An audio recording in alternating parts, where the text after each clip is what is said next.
कल हम लोगों ने जो आ, कोई है ऐसा स्टूडेंट जिसको नाम पता हो कौन सी थ्योरी डिस्कस हो रही है? Ma'am Thorndike connectivism. Okay, fine. तो उसी को ही आगे बढ़ाएंगे। हम लोगों ने कुछ चीज़ें देखी थी, जैसे उनका एक्सपेरिमेंट किस पे था, क्या एक्सपेरिमेंट कंडक्ट किए उन्होंने, और कौन से उनके बेसिक लॉज थे, जो प्राइमरी लॉज ऑफ लर्निंग थे, वो कौन कौन से थे। तो यस बेसिकली मैम। हम लोगों ने 3 लॉज देखे थे लर्निंग के, जिसमें लॉ ऑफ रेडीनेस यस था, मैम। जिसमें बताया था तत्परता का सिद्धांत कि कितने ज़्यादा किसी चीज़ को सीखने के लिए विलिंग है, कितने ज़्यादा इंटरेस्टेड हैं। दूसरा इन्होंने कहा था कि लॉ ऑफ एक्सरसाइज है या अभ्यास का नियम, जिसमें हमने आपको 2 लॉ और बता दिए थे, उसके सब लॉज थे, जिसमें law of use and law of disuse था, यस मैम। कि अगर कोई चीज़ इस्तेमाल में रहती है तो हमें वो याद यस रहती मैम। है लंबे समय तक, और नहीं अगर इस्तेमाल में रहती है तो हम उसे भूल जाते हैं। तीसरा लॉ था जो इन लॉज पे डिपेंड था, जो था लॉ ऑफ इफेक्ट। जब किसी चीज़ से हमें सेटिस्फैक्शन मिल रहा होता है तो वो चीज़ हम ज़्यादा बेटर चीज तरीके से लर्न कर पाते हैं, बनिस्बत अगर हमें उससे असंतोष मिल रहा है, ठीक है, या डिससेटिस्फैक्शन मिल रहा है। तो अगर हमें सेटिस्फैक्शन मिलता है तो ये जो बॉन्ड है एसआर का वो स्ट्रांग होता है, और अगर हमें डिससेटिस्फैक्शन मिलता है तो लर्निंग ग्रेजुअली जो है वो डिमिनिश होती है और ख़त्म हो जाती है। इसके बाद उन्होंने कुछ और सेकेंडरी लॉज दिए हैं लर्निंग के। तो जब आप अलग अलग किताबों में देखेंगे तो आपको किसी में 3 लॉ मिलेगा, किसी में 4 मिलेगा, किसी में 7 भी मिलेगा, ठीक। तो उसके लिए बहुत परेशान होने की ज़रूरत नहीं है। बेसिकली इनके 3 प्राइमरी लॉज हैं, उन्हें आपको पता होना चाहिए कौन कौन से हैं। बाकी जो सेकेंडरी लॉज हैं वो उसमें वेरिएशन आपको मिल सकता है, लेकिन कुल मिला के यही बात है जो मेन है इन लॉज के अंदर। तो इसमें इन्होंने कहा कि जो अगर सेकेंडरी लॉज की बात हम करते हैं, तो जो गौड़ नियम जिसे हम कहते हैं, इसमें इन्होंने कहा लॉ ऑफ रिसेंसी, या जो नवीन चीजें हैं, नवीनता का नियम कहलाया ये लॉ ऑफ रिसेंसी, जिसमें उन्होंने कहा कि जो मोस्ट रीसेंट रिस्पॉन्सेज होते हैं वो मोस्ट लाइकली टू रीअकर। जो रिस्पॉन्स अभी अभी आपने कंडक्ट किया है वो उसकी चांसेस ऑफ रीअकरेंस ज़्यादा हो जाती है as compare to previous responses. और इसीलिए हम कहते हैं कि हमें जो न्यूली लर्न थिंग्स होती हैं वो ज़्यादा आसानी से याद हो जाती हैं कंपैरेटिवली जो हमारी पुरानी चीज़ें होती हैं। तो इन्होंने कहा कि पुरानी चीज़ें अगर हमें लर्न है और अगर उस पर हम एक्सरसाइज करते हैं तो वो तो हमें लर्न रहती है, लेकिन अगर हम उससे एक्सरसाइज नहीं करते हैं वो ग्रेजुअली खत्म हो जाती है, जैसे कि हमने आपको लॉ बताया है, लॉ ऑफ एक्सरसाइज में यूज एंड डिसयूज का नियम जो बताया है। इसके बाद इन्होंने लॉ ऑफ रिसेंसी के बाद इन्होंने बताया लॉ ऑफ मल्टीपल रिस्पॉन्सेज, ठीक है। लॉ ऑफ मल्टीपल रिस्पॉन्सेज, या फिर इसको अगर हम हिंदी में कहना चाहेंगे तो बहु अभिक्रिया का नियम कहलाता है, जिसमें हम मोर देन वन रिस्पॉन्सेज देते हैं। और ये कैसे होता है, जैसे कि मान लीजिए कि हमने एक रिस्पॉन्स दिया, उससे हमें सेटिस्फेक्शन नहीं मिला, तो हमने फिर दूसरा अप्रोच किया, तो उससे हमें सेटिस्फेक्शन मिला। जैसे हमने कैट के केस में देखा, उसने पूरे पिंजरे में हाथ पैर मारा, लेकिन उसे सेटिस्फेक्शन तब तक नहीं मिला जब तक कि उसने अपना गेट नहीं खोल लिया पिंजरे का, ठीक। तो इसने क्या किया, मल्टी जो जो ट्रायल था इसका, इसको हम मल्टीपल रिस्पॉन्स के नाम से समझ सकते हैं। तो इसकी जो जो कैट होंडा की कैट है, उसने क्या किया, उसने मल्टीपल रिस्पॉन्सेज दिए, और उसके बाद जिस रिस्पॉन्स से उसको सेटिस्फेक्शन मिला उसको उसने कंटिन्यू किया और बाकियों को भूल गई या छोड़ दिया। इसको हम कहते हैं लॉ ऑफ मल्टीपल रिस्पॉन्सेज। फिर तीसरा सब लॉ है इसका लॉ ऑफ सिमिलैरिटी और एनालॉगी, ठीक। एनालॉगी से क्या मतलब निकलता है, जिसमें हम कहीं ना कहीं सिमिलैरिटी की बात करते हैं। एनालॉगस जो होती है अप्रोच, वो सदृशीकरण को जोड़ती है, ठीक। सदृशीकरण या लॉ ऑफ एनालॉगी, इसके अंदर क्या होता है कि जब कोई हमारे पास नई प्रॉब्लम आती है तो हम क्या देखते हैं, हम उसे अपनी प्रीवियस लर्न प्रॉब्लम जो जिसका हमने सोल्यूशन हासिल कर लिया है उससे जोड़ने की कोशिश करते हैं, और उस ज्ञान को जो प्रीवियसली हमने गेन किया है उसको न्यू सिचुएशन में अप्लाई करते हैं। इसको लॉ ऑफ एनालॉगी कहते हैं, ठीक। जैसे जो कैट है थॉर्नडाइक की, उसको फिश कहाँ रख के दी गई थी, पिंजरे के बाहर, लेकिन अगर वही फिश उसको केज के अंदर थोड़ी ऊंचाई पे टांग दी जाए, ठीक है, और फिर उसको इंस्ट्रक्शन दिया जाए कि कैट अप, है ना, तो अगर ये जो स्टैंड अप का जो उसको इंस्ट्रक्शन मिल रहा है, वो क्या करती है, वो उसको जोड़ लेती है अपने जो हंगर की जो उसकी ड्राइव है उससे, ठीक। जब उससे वो जोड़ती है तो ग्रेजुअली वो हंगर की जो ड्राइव है वो उस जो वर्बल जो स्टेटमेंट है स्टैंड अप उससे कनेक्ट हो जाता है, और एक समय ऐसा आता है कि अ, बिना फिश के भी कैट स्टैंड अप बोलने पे खड़ी हो जाती है। ठीक, तो ये वाला जो एक नियम है, और इसके साथ एक नियम और आता है जिसको हम कहते हैं सहचर परिवर्तन का नियम, या लॉ ऑफ एसोसिएटिंग शिफ्टिंग। ठीक, ये जब हम इसके आगे जब हम पैवलोव पढ़ेंगे तो उसमें भी हम यही देखेंगे कि किस तरीके से स्टैंड अप जो ध्वनि निकल रही है वो बेसिकली एक और स्टिमुलस का काम करती है, जिसमें हम प्रीवियस स्टिमुलस जो है हंगर उसको रिप्लेस कर देते हैं नए स्टिमुलस से, जो कि अभी आपका स्टेटमेंट है या कोई फ्रेज है जैसे स्टैंड अप। ठीक, तो ये एक बेस प्रोवाइड करता है। बाद में जो पेवलोव ने क्लासिकल कंडीशनिंग थ्योरी दी है वो इसी का ही रूप है। ठीक, तो ये जो थॉर्नडाइक का नियम है कहीं ना कहीं वो पेवलोव के सिद्धांत में भी नजर आता है जब हम आगे नेक्स्ट थ्योरी लेंगे। तो इस तरह करके बहुत सारे नियम हैं, और इसके अलावा लॉ ऑफ इंटेंसिटी है कि कितना ज़्यादा आपने इंटेंस होकर उस काम को किया है, कितनी फ्रिक्वेंटली आपने उस काम को किया है, वो भी बहुत निर्भर करता है आपकी लर्निंग को बढ़ाने के लिए। लॉ ऑफ मेंटल सेट का मतलब हो गया आपकी अभिवृत्ति। ठीक है, आपका एटीट्यूड कैसा है किसी काम को करने के लिए। तो लॉ ऑफ मेंटल सेट में हम ये देखते हैं कि जो एटीट्यूड है और मेंटल सेट जो पर्सन का है उन दोनों में रिलेशन होता है। अगर मेंटली रेडी है आप कुछ नया सीखने के लिए तो आप बहुत तेजी से उसको सीख सकते हैं, और उसका वाइस वर्सा होता है जब आप विलिंग नहीं होते हैं। इस तरह से बहुत सारे और नियम हैं जो कि आपको अलग अलग किताबों में मिलेंगे। Basically law of recency, law of multiple responses, law of similarity या एनालॉगी। ठीक है, लॉ ऑफ एसोसिएटिव शिफ्टिंग जिसके बारे में अभी आपको बताया हमने, लॉ ऑफ मेंटल सेट या लॉ ऑफ एटीट्यूड जिसे हम कहते हैं।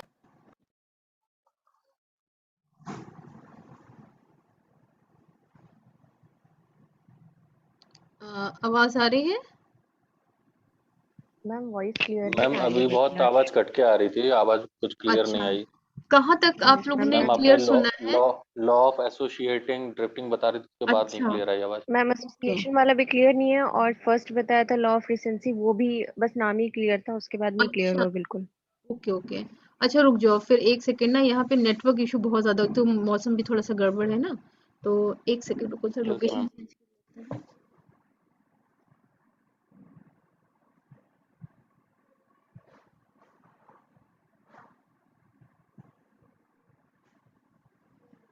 चलिए इसका एक क्विक रिकैप कर देते हैं, अगर कुछ जो भी चीज़ें मिस हुई होंगी वो आपको आप कैच कर सकते हैं उन चीज़ों को। जैसा कि हम लोगों ने सेकेंडरी लॉज की बात कर रहे थे, secondary laws of learning given by Thorndike. ठीक, बेसिक 3 लॉज हैं जिसको हम लोगों ने कल डिस्कस भी किया था और आज रिकैप किया। अभी आवाज़ आ रही है ना, कि अभी भी नहीं आ रही है? यस मैम क्लियर है। आ रही नहीं है, आ रही, क्लियर है। ठीक है। तो इसमें हमने आपको बताया था कि बेसिकली 3 लॉज हैं, और उसके अलावा अलग अलग बुक्स में आपको हो सकता है कुछ वेरिएशन मिल जाए नंबर ऑफ सेकेंडरी लॉज में, किसी में आपको 4, किसी में 7 और 9 भी मिल सकते हैं। तो बेसिकली जो कॉमन लॉज हैं, जो सेकेंडरी लॉज हैं, उनको हम यहाँ पे डिस्कस कर रहे थे क्लास में। तो आपको हमने बताया था कि जो पहला लॉ है इसका, जो कि लॉ ऑफ रीसेंसी कहलाता है, जो हमने रिसेंटली लर्न किया है वो हम जल्दी रिकॉल कर पाते हैं as compare to previously learn thing. तो हम, ये बहुत इजी है, ये तो कॉमन सी चीज़ है जिसको इन्होंने लॉज के फॉर्म में प्रेजेंट किया है, ये कोई बहुत डिफिकल्ट नहीं है। आपको भी पता है कि जो अभी अभी सीखा है आपने वो इजीली आप रिकॉल कर सकते हैं, और फॉर्मल जो चीज़ें हैं उनको आप प्रीवियसली लर्न चीज़ों को आप थोड़ा सा समय लग सकता है। दूसरा इन्होंने कहा कि लॉ ऑफ मल्टीपल रिस्पॉन्सेज की बात करी, जहाँ पे इन्होंने कहा कि जो पहला रिस्पॉन्स हो सकता है मे बी वो डिससेटिस्फेक्शन को लीड कर रहा हो, तो व्यक्ति या पर्सन जो भी किसी मतलब एक्टिविटी को कर रहा है वो कई बार रिस्पॉन्सेज देता है, मल्टीपल रिस्पॉन्सेज देता है, अनटिल एंड अनलेस जब तक उसको सेटिस्फेक्शन नहीं मिल जाता है। ठीक है, तो मल्टीपल रिस्पॉन्सेज कैट के केस में हमने आपको बताया था वो पिंजरे में पूरा भाग दौड़ करती है, हाथ पैर मारती है, तो ये मल्टीपल रिस्पॉन्स हो गया। सिमिलैरिटी की बात किया है, लॉ ऑफ सिमिलैरिटी या एनालॉगी, तो इसमें ये कहा गया है कि अगर हमने प्रीवियसली कोई एक्सपीरियंस गेन किया है और वो नई सिचुएशन से कुछ सिमिलरिटी रखता है तो हम नई सिचुएशन को इजीली लर्न कर सकते हैं as compare to previous learning. जो प्रीवियस लर्निंग में जो हमें समय लगा है उससे कम समय में हम नई लर्निंग को कर लेंगे, अगर हमारा प्रेजेंट जो लर्निंग है वो प्रीवियस से कनेक्ट हो पा रही है तो। दूसरा इन्होंने बताया है, इसका नेक्स्ट जो लॉ है इन्होंने बताया कि लॉ ऑफ एसोसिएटिव शिफ्टिंग, ठीक। लॉ ऑफ एसोसिएटिव शिफ्टिंग का मतलब क्या है कि यहाँ पे हम रिस्पॉन्स की बात करते हैं, वहाँ पे हम देखते हैं एक स्टिमुलस होता है, तो यहाँ पे स्टिमुलस की शिफ्टिंग हो जाएगी। ठीक। स्टिमुलस की शिफ्टिंग कैसे हो रही है? स्टिमुलस की ऐसी शिफ्टिंग होगी कि जो हमने फूड यूज़ किया है, फूड के साथ हमने कुछ और चीज़ों को जैसे इंस्ट्रक्शन ऐड कर दिया। ठीक। जैसे हमने आपको बताया कि कैट का फूड बाहर रखा था, लेकिन कैट का फूड अगर पिंजरे में ही टांग दिया जाए ऊंचाई पर, और जब फूड देखेगी कैट तो वो उस पे लपकेगी। जब वो ये ट्रायल कर रही हो उसी टाइम ही अगर उसको बोला जाए stand up, stand up, stand up, तो ग्रेजुअली क्या होगा कि फिश हटा देंगे और उसके बाद आप स्टैंड अप बोलेंगे तो कैट स्टैंड मतलब वो खड़ी हो जाएगी, बिल्ली अपने दो पैरों पे। ठीक। तो इसे हम कहते हैं लॉ ऑफ एसोसिएटिव शिफ्टिंग। इसमें हम देखते हैं जो हमारा स्टिमुलस है, जो एस है आपका कैपिटल एस, जो रिस्पॉन्स के साथ पेयर हो रहा है, वो अगर हम एस जो हमारा स्टिमुलस है उसको हम किसी अदर स्टिमुलस से रिप्लेस कर देते हैं तो भी हमारा रिस्पॉन्स आर ही आता है। ठीक। तो ये बहुत अच्छा एक वो नियम है जिसको हम लोग पैवलोव की जो पूरी थ्योरी है वो इसी नियम पे आधारित है, जिसको हम हिंदी में अगर इसको कहें तो इसका एक टर्म है सहचर्य परिवर्तन का नियम। ठीक। सहचर्य परिवर्तन का नियम और पैवलोव की जो क्लासिकल कंडीशनिंग है वो एक दूसरे से बहुत ज़्यादा कनेक्टेड है। इसके बाद है कि लॉ ऑफ मेंटल सेट। आप कितने ज़्यादा किसी भी चीज़ को करने के लिए इंक्लाइंड है, आप मेंटली कितने प्रिपेयर हैं, ये भी लर्निंग को बहुत हद तक प्रभावित करता है। और लॉ ऑफ इंटेंसिटी आता है जिसमें हम देखते हैं कि जितनी इंटेंस आपके अंदर जब वो अगर हम कहें कि स्टिमुलस की बात करें, बहुत इंटेंस स्टिमुलस अगर आपको दिया जा रहा है तो आपका रिस्पॉन्स वैसे ही अच्छा होगा और आप बेटर परफॉर्म करेंगे। ये तो हो गए इनके लॉज। मेन लॉ देख लिया हमने, सेकेंडरी लॉ देख लिया। अब ये हम थ्योरी क्यों पढ़ा रहे हैं ये समझना बहुत ज़रूरी है। हमें हर थ्योरी का जो क्लास में इम्प्लीकेशन है या शैक्षिक निहितार्थ है कक्षा में, क्या इसका एजुकेशनल रोल है, इसलिए ही हम थ्योरीज पढ़ते हैं। तो अगर हम classroom implication of Thorndike theory की बात करें तो हम पहला लॉ अगर बात करें जो कि लॉ ऑफ एक्सरसाइज है या अभ्यास का नियम है, तो ये पहला नियम क्या कहता है पहला नियम इसमें हम रेडीनेस है, सॉरी, लॉ ऑफ रेडनेस मतलब तत्परता का नियम है। तो कोई चीज़ करने के लिए हम कितने ज़्यादा तत्पर हैं, ठीक, तत्पर मतलब कितने रेडी हैं, कितने ज़्यादा एंथुजियास्टिक है किसी एक्टिविटी को परफॉर्म करने के लिए, ये हमारी लर्निंग को डायरेक्ट रिलेट करता है। तो इसमें इन्होंने पहला जो निहितार्थ बताया है शैक्षिक कि क्लासरूम में हम कैसे इसको इम्प्लीमेंट करेंगे इस लॉ को, जो टीचर है उसे कभी भी स्टूडेंट को कोई भी एक्टिविटी जो वो करने के लिए तैयार नहीं है वो करने के लिए फोर्स नहीं करना चाहिए। ठीक। पहला तो इसका ये एक इम्प्लीकेशन हो गया। और ये जो रेडीनेस है, जो तत्परता है, ये प्री रिक्विजिट है फॉर लर्निंग। ये होना ही मस्ट है। अगर आप नहीं, आप मेंटली प्रिपेयर हैं, आप नहीं तैयार हैं, तो आप फिर लर्न नहीं करेंगे। प्री रिक्विजिट है लर्निंग के लिए। और बिफोर गिविंग नॉलेज है ना, जो टीचर है उसको बच्चों का मेंटल रेडीनेस का लेवल चेक करना बहुत ज़रूरी है। तो उसके लिए उसको पहले बैकग्राउंड इन्फॉर्मेशन चेक करना पड़ेगा और ये देखना पड़ेगा कि बच्चा कितना इंटरेस्टेड है पर्टिकुलर टॉपिक में जो क्लास में डिलीवर होने जा रहा है। इसके साथ ही जो टीचर्स होते हैं उनको ये भी एक एडवाइस दी जाती है, सुझाव दिया जाता है कि वो मेंटल कैपेबिलिटी, जो आपकी मानसिक क्षमता है, ठीक, आपका जो इंटरेस्ट है, आपका एटीट्यूड है, ये प्रत्येक लर्नर का इसको वो कंसिडर करे जब वो प्लान करते हैं क्लास में इंस्ट्रक्शंस देने के लिए। ठीक। तो जो प्लानिंग है, जो इंस्ट्रक्शनल कंटेंट है, उसको प्रिपेयर करने के टाइम में हमें ये ध्यान रखना पड़ेगा कि आपके मेंटल एबिलिटी, आपके एटीट्यूड और इंटरेस्ट किस तरफ जा रहा है। इसके बाद इन्होंने कहा कि इसका इम्प्लीकेशन और भी बहुत सारे बताए। इन्होंने कहा कि जो स्टूडेंट हैं वो मेंटली रेडी और विलिंग होंगे लर्न करने के लिए, तो इसके लिए टीचर को ये एडवाइस की जाती है कि वो अलग अलग मेथडोलॉजी का इस्तेमाल क्लासरूम सेटिंग में करे, ताकि हो सकता है जिस मेथड से बच्चा इंटरेस्ट नहीं ले रहा है अदर मेथड से वो इंटरेस्ट लेने लग जाए। क्योंकि हमने आपको बताया है कि रेडीनेस, इंटरेस्ट, ये सब प्री रिक्विजिट होती हैं लर्निंग को करने के लिए, अदरवाइज लर्निंग नहीं होगी, और जो लर्निंग होगी वो ऐसी नहीं होगी जो लॉन्ग टर्म जाए। इसके साथ ही हमें बच्चों की नीड और इंटरेस्ट को भी ध्यान में रखना चाहिए। जब भी हम करिकुलम डिज़ाइन करते हैं या हम कंटेंट बनाते हैं किसी पर्टिकुलर क्लास के लिए, तो हमें बच्चों का भी इंटरेस्ट को उसमें कहीं न कहीं एंडोर्स करना चाहिए। पूरा तो नहीं हो सकता है बच्चों के इंटरेस्ट के अकॉर्डिंग, लेकिन कुछ पार्ट हम डाल सकते हैं जो बच्चों के इंटरेस्ट को रिटेन कर सके। बच्चा ये सोचे कि अच्छा अब ये टॉपिक आने वाला है, ये मेरे फेवरेट टॉपिक है या मुझे ये पसंद है। ऐसा कुछ इन्वॉल्वमेंट ज़रूरी होता है। ये तो आपका हो गया law of readiness. Law of exercise की अगर बात करें, अभ्यास का नियम जिसको है, जो मुख्य नियम है दूसरा, इसमें इन्होंने कहा है कि जो टीचर है उसे हमेशा ध्यान में रखना चाहिए कि जो लॉ ऑफ एक्सरसाइज है जो टीचिंग लर्निंग प्रोसेस में वो होता रहे। ठीक है, ऐसा ना हो कि टीचर ने बच्चे को पढ़ा दिया उसके बाद उसका रिकैप नहीं हो रहा है, उसको कोई उसका बस वन टाइम बस था, वो लेक्चर ख़त्म हो गई कहानी, नहीं, ऐसा नहीं होना है। बीच बीच में उस पर्टिकुलर जो टॉपिक को जो प्रीवियस क्लासेस में डिस्कस हुआ है उसको उठाना चाहिए, उस पर चर्चा होनी चाहिए, उस पर डिस्कशन होना चाहिए। इसके साथ ही प्रैक्टिस और ड्रिल की बात की जाती है, ये भी होना चाहिए ताकि जो बच्चों को कंसेप्ट पढ़ाया जा चुका है वो भूल ना जाए। ठीक है, इसके साथ ही जो टीचर है उसको बीच बीच में कुछ वर्बल कम्युनिकेशन, ओरल टेस्ट लेने चाहिए, कंटेंट एक्सप्लेन करना चाहिए। जैसे कि हम कह दें आपसे कि आप टेबल लर्न करके आओ या पोएम रिसाइट करना है आपको तो आप लर्न करके आएंगे। कुछ ऐसी एक्टिविटी पे देने से भी एक्सरसाइज का जो नियम है ये हम इसे फॉलो कर सकते हैं। इसके साथ ही जो टीचर उसको ये भी ध्यान रखना चाहिए कि जो पूरा जो टीचिंग लर्निंग प्रोसेस है उसमें इम्पोर्टेंस ऑफ एक्सरसाइज या प्रैक्टिस क्या है, क्या उसकी इम्पोर्टेंस है।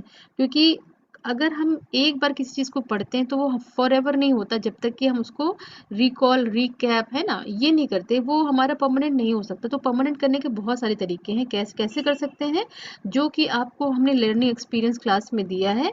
उसमें कुछ टॉपिक्स निकाल के उसे असाइनमेंट्स के फॉर्म में दे दें, उसके प्रोजेक्ट्स बनवा लें, उसके होमवर्क दे दें, तो कहीं ना कहीं वो आप ट्वाइस थ्राइस आप उसे पढ़ेंगे तो आपकी लर्निंग परमानेंट होगी।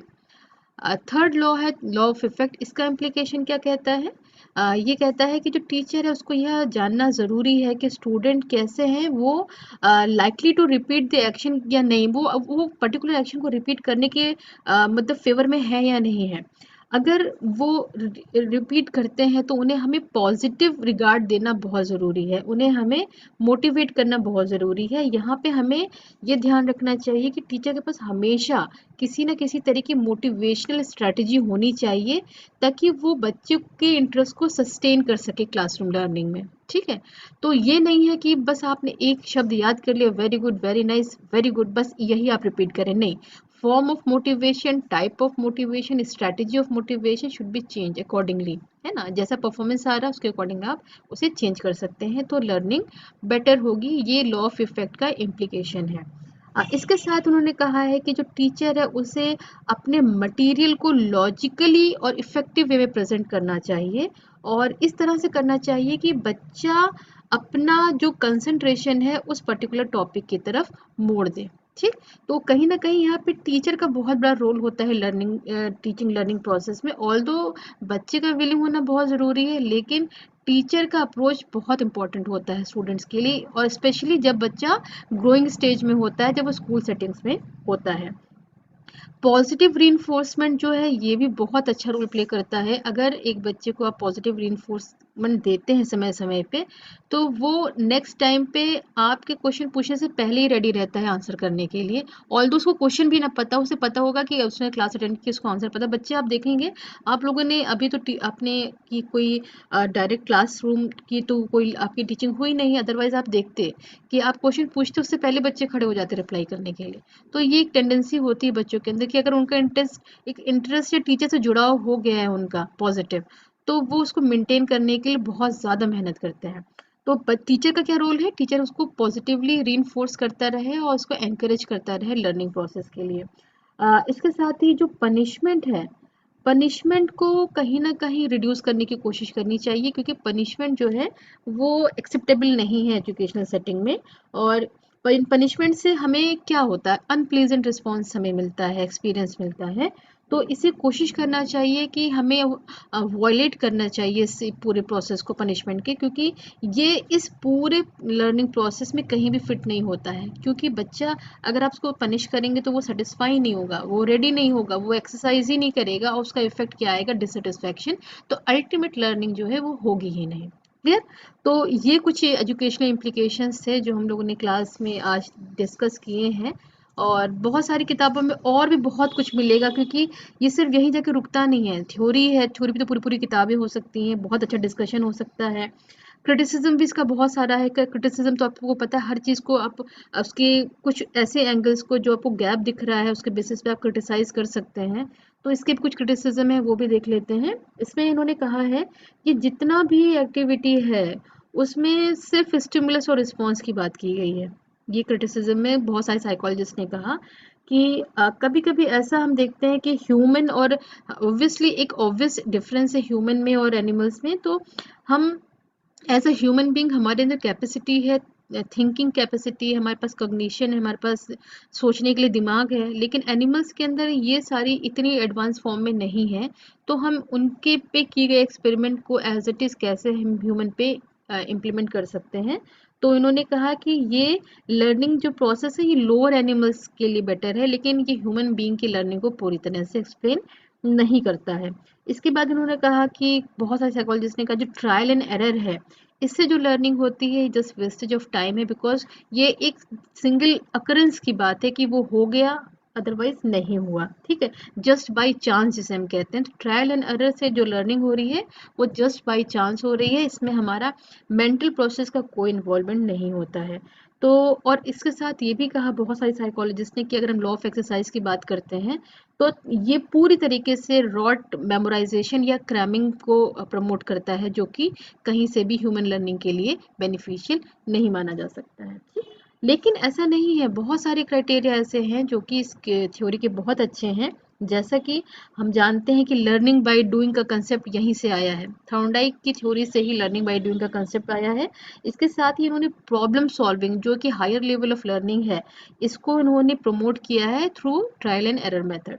तो इस थ्योरी ने एक आधार बनाया जिसके आधार पे क्रिटिसिज्म और बहुत सारे इनपुट्स के आधार पे नई नई थ्योरीज आती गई समय के साथ, और पूरा जो थ्योरीज ऑफ लर्निंग है उनमें एडवांसमेंट आता गया, उनका जो है रिसर्च है वो बढ़ती गई। ठीक, फिलहाल आज के लिए हमारी थ्योरी यहीं एंड होती है, और इसको आप लोग एक बार ज़रूर पढ़ लीजिएगा, नेट पे भी अवेलेबल है बहुत अच्छी तरीके से। और ज़्यादा जहाँ तक हमसे हो पाया हमने बहुत सारी चीज़ें आपको एक्सप्लेन करने की कोशिश की हैं, मेन यस मैम। एक्सपेरिमेंट से लेके और उनके जो लॉज हैं उनका इम्प्लीकेशन क्या है, क्रिटिसिज्म क्लासरूम में क्या आप एज अ टीचर कैसे इसको यूज़ कर सकते हैं। ठीक है, तो आज के लिए क्लास यस इतनी ही रहेगी। नेक्स्ट क्लास में we will take next theory that is Pavlov. ठीक है, पैवलोव पढ़ेंगे हम लोग ओके नेक्स्ट मैम। क्लास में, जो कि इसी के ही जो सहचर्य नियम था उससे हम इसको कनेक्ट करके स्टार्ट करेंगे। ठीक, तो वो भी बहुत अच्छी इंटरेस्टिंग। देखिए साइकोलॉजी, एजुकेशनल साइकोलॉजी का जो पार्ट आपको पढ़ाया जाता है वो नो डाउट बहुत इंटरेस्टिंग है, और इसको पढ़ के आपको बहुत अच्छा से एक फील आता है, क्योंकि इस सब्जेक्ट से जो साइंस बैकग्राउंड है वो भी कनेक्ट कर पाता है, और जो आर्ट्स वाले बच्चे हैं साइंस सोशल साइंस वाले वो भी कनेक्ट कर पाते हैं, क्योंकि दोनों को ही इसमें अपनेपन की फीलिंग आती है। साइंस वाले को लगता है हाँ इसमें कुछ तो साइंस है, आर्ट्स वाले और सोशल साइंस को लगता है कि हाँ चलो साइंस का तो रिफ्लेक्शन है, लेकिन इसमें और भी सारी चीज़ें हैं जो हम लोग बहुत आसानी से समझ सकते हैं। तो ये बहुत अच्छा सब्जेक्ट है, और ये समझ लीजिए कि शुरुआती दौर में ये फिलॉसफी का ही अंग था एजुकेशनल साइकोलॉजी, लेकिन इसकी इतनी ज़्यादा इंपॉर्टेंस समय के साथ बढ़ती गई कि इसको सिस्टर ब्रांच से अलग करते हुए एक मेन ब्रांच ऑफ स्टडी कर दिया गया, जो कि साइकोलॉजी के नाम से जानी गई। और ग्रेजुअली जो इसमें एजुकेशन में इसकी इम्पोर्टेंस थी, इसकी वजह से इसको एजुकेशन साइकोलॉजी की एक अलग ब्रांच बना दी गई। ठीक, तो ये आप जब भी प्रिपरेशन करोगे सीटेट की या जब भी, तो आपको इसका बहुत सारा पोर्शन कवर करना पड़ेगा तैयारी करने के लिए। तो हमारे स्टूडेंट्स को तो हम हमेशा बोलते हैं कि तुम लोग पहले दिन से ही एजुकेशन साइकोलॉजी को बिल्कुल पकड़ के बैठ जाओ, क्योंकि इससे बहुत सारे क्वेश्चंस आते हैं। कोई भी कंपटीशन, इवन आप नेट की तैयारी जब करोगे तो उसमें जो टीचिंग एप्टीट्यूड वाला पार्ट है वो बीएड के लिए और एजुकेशन के बच्चों के लिए बहुत आसान हो जाता है, क्योंकि बाकी कोर्सेज वाले बच्चे क्या करते हैं वो अलग से पढ़ते हैं, लेकिन